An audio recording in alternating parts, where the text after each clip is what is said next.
Syederalun 9 tim dari 2 Kabupaten PD dan PD Jaya atau PJAY turut meramaikan turnamen Religion Art Olympiad Sport Lanjut and Knowledge atau RAMPAK pada Semarak Hari Jadi Madrasah Aliyah Negeri Man 1 PD ke-47 pada Rabu 15 Januari 2025.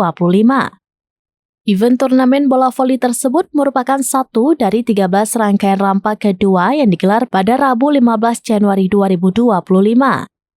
Kepala Man 1 PD, Muhammad Taifuri, menyebutkan 9 tim yang mengikuti event turnamen RAMPAK kedua kali ini yaitu Man 1 PD selaku tim tuan rumah, SMAN 1 Simpang 3, SMAN 1 Mutiara, Man 4 PD Jaya, SMAN 2 Delima, Man 7 PD, SMA 1 Gempang, SMA 1 Pekanbaru, dan SMAN 1 Trenggading. Dijelaskan, panitia pelaksana menyediakan dana pembinaan serta trofi bagi peraih juara 1 dan 2. Adapun juara pertama nantinya berhak mendapatkan uang senilai Rp1.500.000, juara 2 Rp1.000.000. Sebelumnya, kegiatan RAMPAK kedua tahun 2025 turut diwarnai oleh 14 kegiatan, yaitu volleyball, talk show, MTQ, syaril Quran, Aceh Speech, melukis, futsal, cipta puisi, storytelling, spasial, kaligrafi, vokal solo, cerdas cermat, dan olimpiade.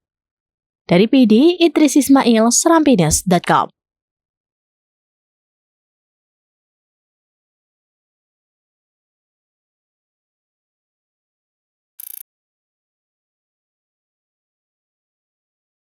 Download Tribun X sekarang, menghadirkan lokal menjadi Indonesia.